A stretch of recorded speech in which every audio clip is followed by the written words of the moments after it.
Bonjour 2400 sourires, je suis Mampioun, le psychologue chargé d'évaluer l'état psychosocial des enfants de rue bénéficiaires de l'association 2400 sourires. Dans plusieurs pays africains et particulièrement dans les pays en développement, le phénomène des enfants de rue constitue aujourd'hui une problématique sociale majeure. La pauvreté grandissante, l'instabilité familiale, les violences domestiques ainsi que les difficultés économiques poussent chaque année des milliers d'enfants à quitter leur foyer pour survivre dans les rues. Dans les grandes villes africaines, il devient fréquent de voir des enfants errer dans les marchés, les gares ou les quartiers populaires exposés à la faim, à l'insécurité et à différentes formes d'exploitation. Derrière cette réalité visible se cache une souffrance souvent silencieuse, celle d'enfants privés de protection familiale, d'éducation stable et de sécurité affective. Chez 2400 sourires, 90% des enfants bénéficiaires souhaitent aujourd'hui être placés dans un centre pour enfants, pour avoir une vie saine, une possibilité d'évoluer. Les 10% restants acceptent la mise en place, mais veulent socialiser quotidiennement et fréquemment avec leur famille. Cette restitution vise à présenter les constats réalisés sur leurs conditions de vie quotidienne, leur mode de vie, les activités quotidiennes, leur éducation, leurs projets d'avenir et les conséquences psychosociales observées, ainsi que les besoins urgents nécessitant des interventions durables. On va voir en premier les types de violences et les ruptures familiales. Les observations réalisées montrent que la majorité des enfants interrogés ont été confrontés à différentes formes de violence avant leur arrivée dans la rue. Plusieurs types de violences ont été constatés. Les violences physiques, les violences sexuelles, des violences morales et surtout psychologiques. Plusieurs enfants ont grandi dans des environnements familiaux caractérisés par des conflits permanents, des disputes fréquentes et une absence de stabilité émotionnelle. Pour illustrer cela, il y a déjà quelques années, 2 enfants qui habitaient à environ 20 km du centre-ville de Madagascar, c'est-à-dire à Antananarive, qui se sont enfuis de chez eux car leur mère les tabassait, les insultait et les prive dans la majorité de nourriture. Ce cas se présentait chaque jour et si les enfants ne donnaient pas leur part pour les dépenses journalières dans la famille ou ne faisaient pas les tâches, ce cas se présentait.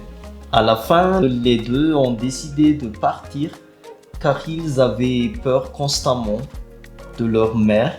Ils ne sont jamais revenus chez eux pendant environ 4 ans. Plusieurs constats mettent également en évidence des situations d'addiction parentale, notamment l'alcoolisme et la consommation de substances, entraînant des comportements négligents et agressifs envers les enfants.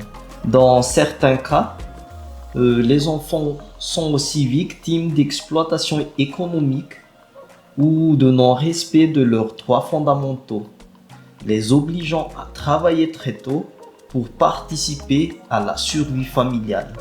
Ici, la majorité des familles observées sont monoparentale, principalement à cause du décès d'un parent, de la séparation parentale qui est très fréquente et aussi du fuite du père. Pour certains enfants, ils ont évoqué une reconstruction familiale. Mais dans ces cas-là, les enfants sont maltraités par le parent non géniteur. Pour plusieurs enfants, quitter le domicile familial devient alors une stratégie de fuite face à un environnement perçu comme violent, instable ou dangereux. Maintenant, on va passer à l'éducation et l'espoir d'avenir des enfants. L'éducation constitue l'un des domaines les plus touchés par cette situation de vulnérabilité. Certes, environ 95% des enfants rencontrés ont interrompu leur scolarité au niveau primaire, principalement autour de la classe de CE2. Ceux qui étudient encore vont dans des écoles publiques primaires, où même les questions sur le suivi, le nombre d'enfants par classe et la qualité de l'éducation sont à poser. Les principales causes de déscolarisation restent les difficultés familiales, la pauvreté extrême et l'impossibilité pour les parents d'assurer les dépenses liées à l'éducation. Cependant, malgré les difficultés vécues, un élément particulièrement marquant a été observé. La majorité des enfants expriment encore le désir de retourner à l'école ou de bénéficier de formations professionnelles pour certains des plus âgés. Lorsque le thème sur l'avenir a été abordé, 5 tiers d'entre eux, et surtout les plus jeunes, avaient dit qu'ils veulent devenir des agents d'entretien, des agents de sécurité, des vendeurs, ce qui, selon eux, plus rentable que ce qu'ils font en ce moment. Ce qui est très étonnant, c'est que ces travails ne sont même pas à la hauteur du SMIC à Madagascar. Leur idée de vie et d'une meilleure vie est donc le reflet de ce que vivent leurs parents et leurs aînés. Beaucoup souhaitent apprendre un métier afin d'avoir une vie plus stable et sortir durablement de la rue. Cela montre donc que ces enfants ne manquent pas de motivation, mais surtout d'opportunités et d'accompagnement adaptés pour leur développement. Passons maintenant aux conditions de vie et sécurité des enfants. Pour leur habitat, les conditions d'habitation observées restent extrêmement précaires. Environ 80% des enfants disposent d'abris improvisés construits avec des briques, du bois ou des sachets en plastique récupérés, mais ne rentrent pas dans ces lieux car la majorité se situe dans les périphéries de la ville et du lieu où ils vivent dans la rue. Tout cela montre qu'ils vivent tous dans la rue sans logement et habitat sécurisant. Les 20% restants vivent directement dans la rue, dormant sous des couvertures ou les espaces publics sans réelle protection contre le froid, la pluie et les insécurités. Pour l'alimentation, on a constaté que la majorité des enfants sont sous-alimentés. Même lorsque certains arrivent à prendre 3 repas par jour, l'alimentation reste pauvre en éléments nutritifs essentiels, car les enfants sont livrés à eux-mêmes, sans parents et aînés pour les guider. Ils essaient d'être rassasiés plutôt qu'avoir une alimentation bien équilibrée. Cette situation entraîne donc la fatigue chronique, les faiblesses physiques, une vulnérabilité aux maladies et surtout une difficulté de développement corporel. Pour la partie protection et sécurité, les observations montrent également que la famille ne représente plus le principal espace de sécurité pour ces enfants. Progressivement, les groupes de rue deviennent leur nouvelle structure de protection sociale. Les enfants développant des liens très forts avec leur père et leur clan. Lorsqu'un enfant appartient à un groupe, ce dernier assure généralement sa protection, son soutien émotionnel et parfois même son accès à la nourriture ou à un espace pour dormir. Cette dynamique montre alors un besoin profond d'appartenance et de sécurité affective que la famille ne procure plus. Passons maintenant à la notion de santé et aux accès de soins. L'accès aux soins reste extrêmement limité. Près de 90% des enfants n'ont pas accès aux services médicaux réguliers. Les soins disponibles proviennent principalement des interventions ponctuelles d'associations humanitaires, notamment à travers des bus médicaux ou des centres de soins à proximité. En dehors de ces aides, les enfants utilisent souvent des plantes médicinales traditionnelles lorsque celles-ci sont disponibles. On a constaté dans certaines de nos interventions un enfant qui avait plusieurs plaies à cause du manque d'hygiène et de suivi médical. Lui et sa mère ont vu un centre médical, mais le prix du traitement était très élevé, donc non accessible pour eux.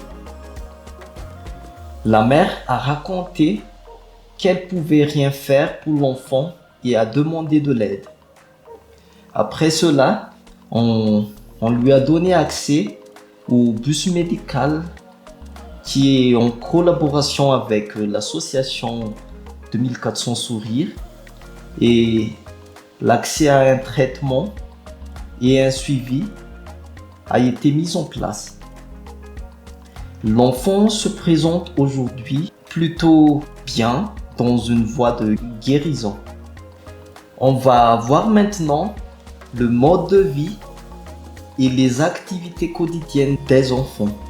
Pour survivre au quotidien, les enfants exercent différentes activités informelles du moment où ils peuvent marcher et parler.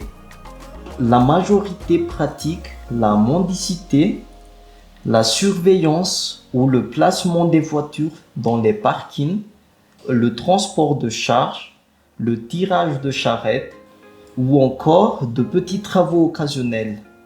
Pour les filles, on trouve généralement la prostitution pendant les soirs où il y a les boîtes de nuit et les fêtes qui sont dans la ville. Ces activités leur permettent uniquement de satisfaire leurs besoins immédiats, sans véritable perspective de stabilité économique. Altérant les boîtes de nuit, les casinos et les rues résidentielles, ils sont quotidiennement à la poursuite d'un petit don que les passagers les donnent pour survivre. Les quotidiens des enfants sont donc principalement centrés sur la survie. Maintenant, on va voir la partie analyse psychosociale. Sur le plan psychosocial, plusieurs éléments importants ont été observés. Les enfants présentent généralement de bonnes relations interpersonnelles lorsqu'ils appartiennent au même quartier ou au même clan. Dans le cas contraire, il y a beaucoup de conflits si l'enfant ou le clan se confrontent. Ces groupes deviennent alors progressivement leurs principaux espaces d'identité sociale, d'intégration où des liens se tissent et se renforcent. Cependant, les constats montrent également la présence de mécanismes de défense psychologique très importants à cause des vécus familiales et les différents faits dans la rue. Plusieurs d'entre eux sont victimes de violences physiques et sexuelles. Cela a pour conséquence, chez les enfants, des difficultés à verbaliser leurs émotions et leurs souffrances car c'est leur quotidien.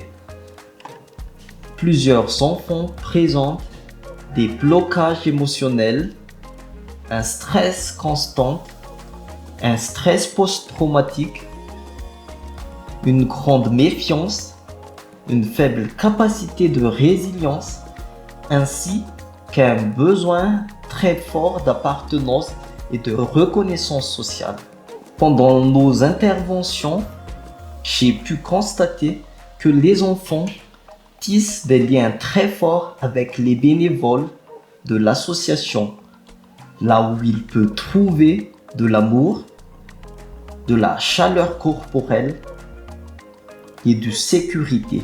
Ces difficultés psychologiques résultent directement des violences vécues, de l'insécurité permanente et de l'absence de stabilité affective. Pour conclure, les enfants de rue représentent aujourd'hui une population extrêmement vulnérable nécessitant une prise en charge globale et durable. Au-delà de la pauvreté, les situations reflètent des problématiques familiales, sociales, éducatives et psychologiques profondes. Pourtant, malgré les violences, l'exclusion et les difficultés quotidiennes, beaucoup conservent encore des projets d'avenir, des capacités d'adaptation et une volonté de changer leur situation. Investir dans leur protection, leur éducation et leur accompagnement psychosocial ne constitue pas seulement une aide humanitaire. Il s'agit également d'un investissement dans le capital humain, la stabilité sociale et l'avenir des communautés. Derrière chaque enfant de rue se trouve un potentiel qui ne demande qu'une opportunité pour reconstruire et participer pleinement à la société.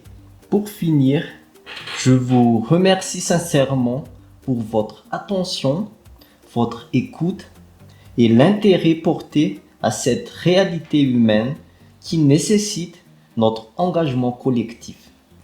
Merci beaucoup.